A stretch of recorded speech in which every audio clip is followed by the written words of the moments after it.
Hello and welcome to Tiny Table Talk for The Challenge All-Stars Season 3, Episode 1 and 2. We got a lot to go over in this week's Tiny Table Talk as I'm going to be getting into my review and reaction to the format to the season, as well as some early surprises that we saw in the double-header premiere of All-Stars Season 3, as well as handing out some of my gold stars for the top performers of episodes 1 and 2, according to my opinion and myself, and getting to some of the comments from my Wednesday's review and recap video. So there's a lot to go over. Let's start off with...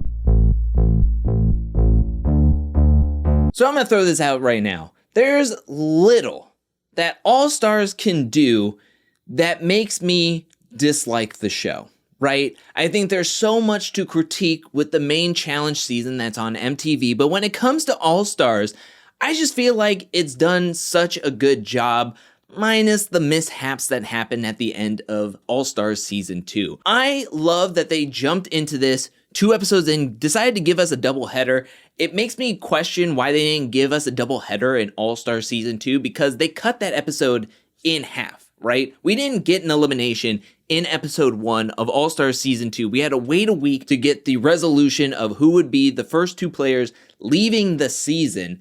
But this time, they give us a double header, and we get 2 eliminations, we get 2 daily challenges. I'm not going to complain because it's just more content for me to soak in. My only worry is that if it's only 10 episodes, because we got a double header, we're just that much closer to the end. I'm hoping that this season is a little bit longer. I would like it to be like 12 or 13 episodes long, but we'll see what happens. I also wish that there was an after show with Devin, but right now it is hitting home run after home run, and I have to say that the biggest A+ that I give it is for the format of the season. Why can't we have this format for the main season? I love it. It gives people incentive to want to win the daily challenge, because if you win and you're the number 1 man and woman to finish in the episode, then you get a sabotage for the next episode. Also, it gives you incentive to want to finish in the top 2 and the top 3. Even if you're not number 1, it still pushes you to want to finish the best you can so you can get some sort of power and safety, but also it makes you want to finish the challenge because you don't want to come in last place because you go directly into the elimination. And we saw in episode 1, if people are trying to make it safe or keep it safe by throwing in the second to last person against the last place person, then you're playing to not be second to last either.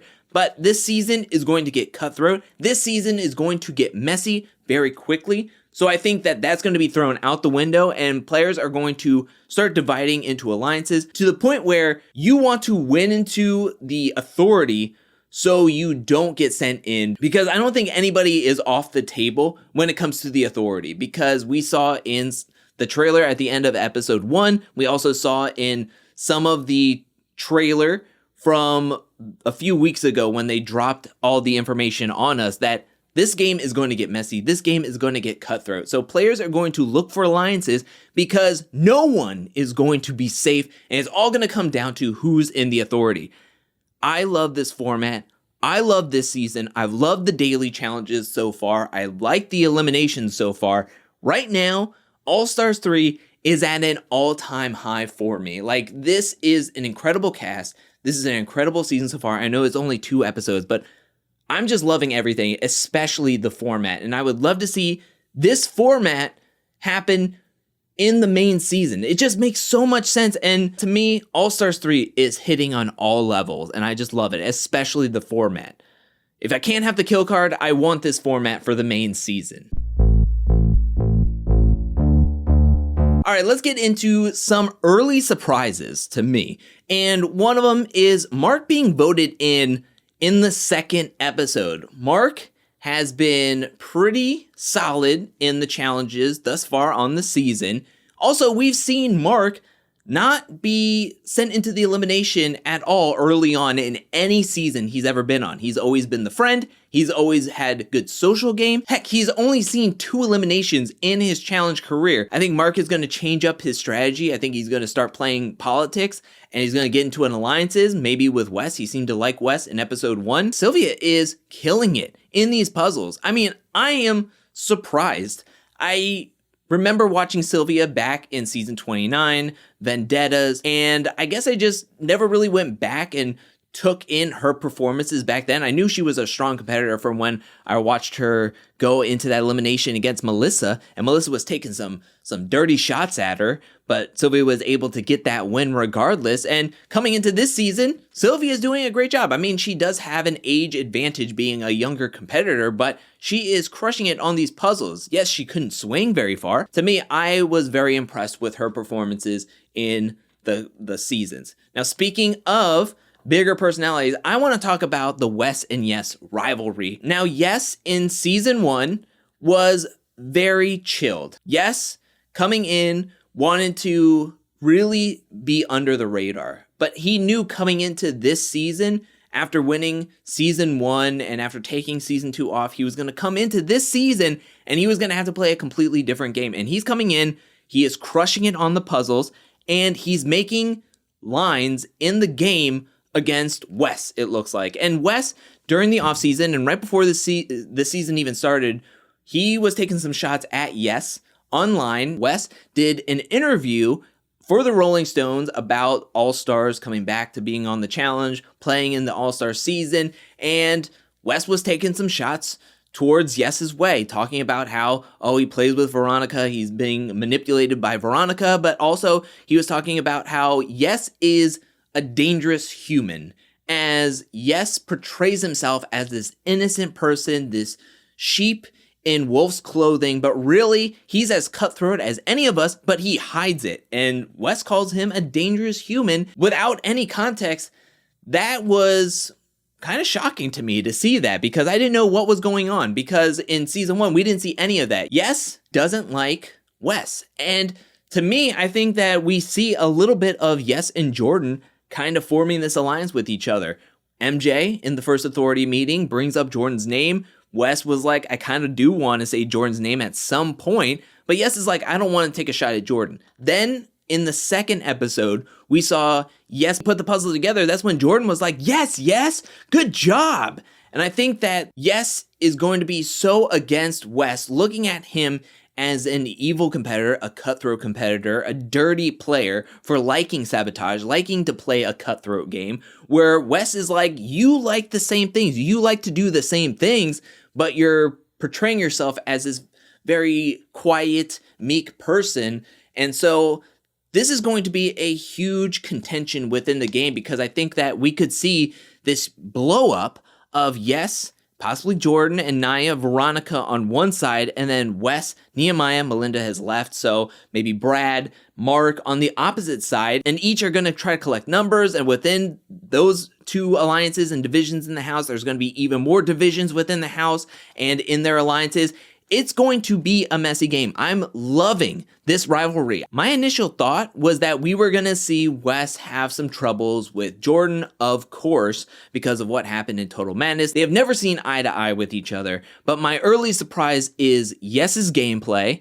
Yes coming in, drawing lines in the sand, as well as Wes drawing lines in the sand, and them coming after each other and being bullish about coming after each other. I didn't know I needed this Yes versus Wes rivalry, but it's everything I want and more, and then there's going to be even more rivalries stemming from this, and I just love it. I love to see this side of the game, and it's going to be exciting to watch. I hope that it's just going to explode very, very soon here. And it's something that I didn't think I needed, but I love it. I absolutely love it. All right, there's a point in this game that I didn't mention in the format portion, but at the end of eliminations, if you send somebody home, you get their star that's on their shirt. So the more stars you have, there's supposed to be some sort of advantage in the game. I don't know what it could be, but if TJ is handing out stars and gold stars, I can hand out gold stars. And in every single Tiny Table Talk, after every single episode, I'm gonna hand out a gold star to who I think are the top performers of the episode. And I have 2 episodes that I have to average out. And to me, I'm going to give my gold star to Yes for the men. Yes, I was talking about earlier. He is doing an incredible job. I was wondering what kind of game he would play. Would he play a different game than what he did in All-Star Season 1? Would he just try to like lather, rinse, repeat and try to maybe lay low, try to get very far, and then it doesn't work? But he seems to be making a lot of connections. He's been proactive in his gameplay. I think Yes is coming out strong. He's got first in one daily challenge, got second in another. And then for the women's side, I'm going to give my gold star to Sylvia. I feel like I've been underestimating her. She came in, she was scared, she looked like a deer in the headlights before the first daily challenge, even though she had already won the daily challenge. She looked scared, handing out the sabotage to Kellyanne in episode 2, yet she crushed it in the puzzle in episode 1. She did a good job in the puzzle in episode 2, despite not being able to swing. I think that Sylvia is really, really strong. And in the trailer at the end of episode 1, Sylvia looks to be wanting to make some big moves in the house. And I think it all starts off from a really good starting position in the first 2 episodes. So my gold stars are for Yes and Sylvia. What do you think about my gold star picks? Who would you give your gold star picks to? Let me know down in the comment section below. But now let's get into the comments from my Wednesday's review and recap episode. Now let's read some comments from my Wednesday's review and recap, and we're going to start off with a comment from DatBoyK, who says, "It feels like I haven't heard you say Tiny Table Talk in a while. I'm looking forward to the challenge discussions. Hashtag welcome back. It's good to be back." And yeah, I just thought of this just yesterday when doing my first review and recap for the Challenge All-Stars. I was like, wow, this feels like it's been forever, but it's been since January. I think mid-January was the last episode that we had of the challenge. I think that was the ending of the Challenge All-Stars Season 2. I love doing Tiny Table Talk. I love having a challenge season to cover. It's just so much fun, and getting to chat with everybody in the comments from week to week about a current challenge season. It's awesome. I'm so happy to be back. The next comment comes from Ryan, who says, "We finally can see it in Canada. Hurrah! Finally!" I mean, you're part of North America, which is attached to the United States. If we're getting it, Canada should get it, right? Am I right? The next comment comes from Matt, who says, "Gosh, how I long for the truly individual challenge with a man and woman winner. Please, MTV, it will work for season 38. I promise." I'm so glad that Matt, but not only Matt, there was a ton of comments loving the format of this Challenge All-Stars season, but I'm so happy that others share my sentiments on the format. I love this format. I mean, this season is hitting on all cylinders, all levels, and I would love to see this being the format for the upcoming seasons and further on. Next comment comes from Kendra, who says, "OMG, watching Tina on the swing, I laughed so hard I couldn't breathe." Tina on that swing is a top blunder in challenge history, a great challenge misstep. It was so funny to watch. I love Tina being on the season, competing. I just love her. She's just so genuine. I mean, she is TV gold. She is reality TV gold. She's challenge gold. And she's just being her genuine self. She's not putting on airs. And you know what? That's what's the most refreshing about Challenge All-Stars, is that nobody's putting on a front, I feel. Everybody's just being themselves, and it's entertaining as all get out. I love it. Juan comes in with a comment saying, "The Mark Letirian elimination reminds me of Push Me from the Duel 1, Force Field from the Gauntlet 3. I did not mention it in my review and recap, but both eliminations reminded me of previous eliminations on the challenge with Mark and Letirian. That one definitely reminded me of Push Me from Duel 1, so I definitely agree with you there, Juan. And then in episode 1, that elimination, the crawl brawl, reminded me of the elimination in Rivals 3, where it was Wes and Nani versus Dario and Nicole. And funny enough, that elimination is called Tunnel Vision. So now we have a daily challenge called Tunnel Vision, and then we have an elimination called Tunnel Vision. Gratitude Griot comes in with a comment. I'm sorry if I butchered your name, but they say, "I'm in awe of Mark. I loved him from his original Road Rules season, and to see him still dominating these challenges at 50 plus is fire. I hope Cynthia comes back for season 4. I was looking so forward to seeing Cynthia back on the challenge. She is a real OG from season 1 of the challenge. I do think that if she were to come back for another season of All-Stars, she would feel much better and much more confident to play the game, because she hasn't played in a more modern era of the challenge like so many other competitors on this season. So I do think that if she were to come back, which I'm hoping she does, that she would be able to find her bearings a little bit quicker. And yeah, Mark is great. I'm looking forward to seeing Mark play. And to me, I think with a season where Mark is being thrown in on episode 2 just signifies that we're about to see a challenge season we've never seen before, and Mark is going to have to change up his strategy. Kind of like in Landon in Fresh Meat 2, where he started playing alliances because of what happened in the Duel 2. He had to change up his strategy, and he made it work for himself. And I think Mark is going to have to play a more strategical and political game compared to what he's normally used to, and that is being the social butterfly and being able to just kind of bob and weave throughout the season. So I'm looking forward to the rest of the season. It's going to be awesome. Tavon comes in with a comment saying, we deserve a Tina versus Belinda elimination that isn't a forfeit. I completely agree. Let's set this up for All-Stars Season 4, where both competitors are healthy and want to win, and let's actually see a great fight. A Hoovy, I think I'm pronouncing that correctly, sorry if I didn't, says, so if someone beats Tina, they'll get her 3 stars? Kind of hope that isn't the case. It makes sense if it were the case. That's more of a case for people to want to send in Tina over and over and over again. So the more eliminations you win, yes, people are going to be like, okay, they've won eliminations, but closer to the end of the game, if you've won so many eliminations, that's where people can be like, oh, let's just throw them in and maybe possibly we can get them out. I first want to know what the stars means, first and foremost. And there was a lot of theorizing in my comment section, one of which was from D Money Raw, who says, my guess for the stars that you get from elimination count as a time penalty in the final. Like if Wes made it to a final with 5 stars, he could place a 5-minute time penalty on one of the other male finalists. That makes sense. I mean, I could see it working for in the finals. I think they could also be sabotages in the finals. Somebody else mentioned in the comment section that it could be like an accumulation thing where if you have 2, you can give a sabotage to somebody. If you have 3, it could be for a life shield, which I kind of like that. That's like a card punch at like a sub shop or something. I just want TJ to freaking tell us already. I want to know so bad. I want the next episode right now. Laura comes in with a comment saying, I couldn't wait to listen to your recap. Thank you so much, Laura. Just watched both episodes. So excited.